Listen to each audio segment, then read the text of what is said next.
Today I wanted to talk about the iPhone.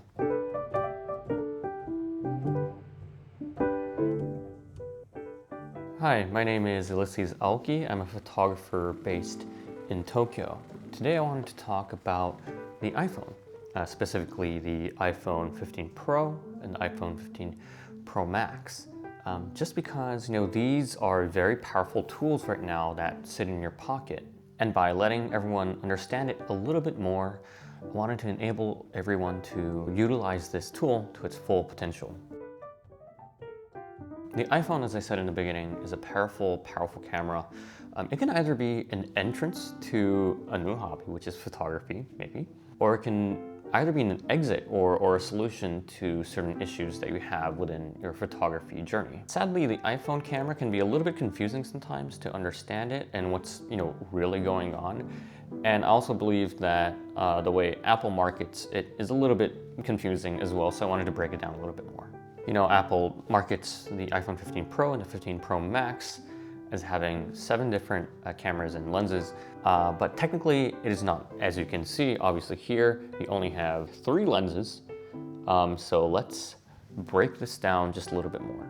As an overview of the 7 lenses that Apple claims to have, there is the 13mm super wide angle lens, you have the 24mm lens, the 28mm lens, the 35mm lens, the 48mm lens, you have the macro lens, and then you also have the telephoto lens, and this is dependent on the camera model you have, but for the iPhone 15 Pro, it is the 77mm. For the iPhone Pro Max, it is the 120mm lens. So let's get on with the first lens, and this is probably the most important and the most traditional or most commonly used one, and you have the 48 megapixel 24mm lens on the camera. And then you have the 28mm focal length, which is the 1.2x lens. You have the 35mm lens, which is the 1.5x. And then you have the 48mm, which is the 2x. And all these focal lengths are just digital crops of the 24mm lens. Apple just creates these pre-settings for you so you can tap and then zoom away. To get these digital crops within the iPhone, what you do is you go to the camera app, and then you go to main camera, which says 24 and 28 and 35mm, and then you can set your default lens to 24, 28, or 35. In order to enable this, you also click these 2 little buttons here, and that enables these lenses on the camera app.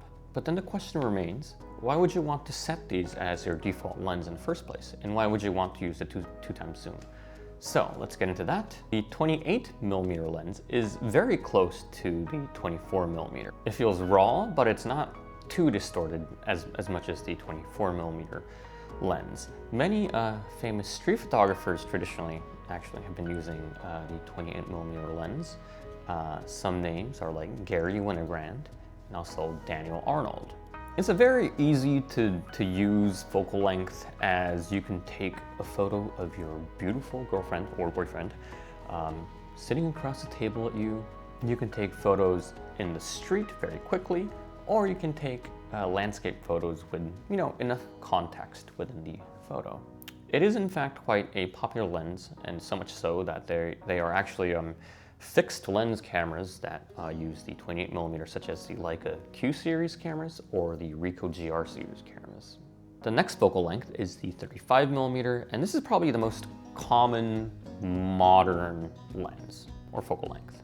It's wide enough to capture enough information, but it's also not too wide that you don't need to get too up close to your subjects. You also get close to no distortion when you use a 35mm, so it looks a little bit less wonky than the focal lengths below this. Lots of famous photographers have used this focal length, such as Joel Meyerowitz or Alex Soth or Alex Webb.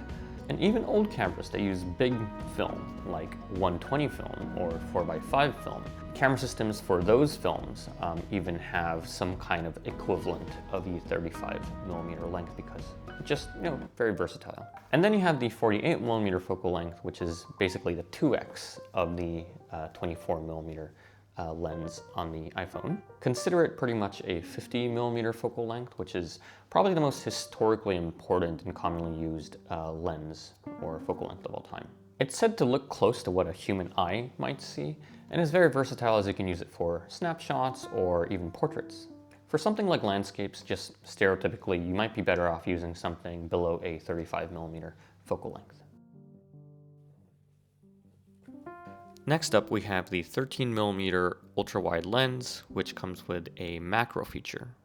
Apple markets this as two lenses, basically, but apparently it's just a wide-angle lens that can, focus pretty close, and then they digitally crop in, apparently, in order to, create that kind of macro feel. This super wide angle is versatile not only for landscapes, but I personally like using it for something like interiors, especially when you're in a very tight space.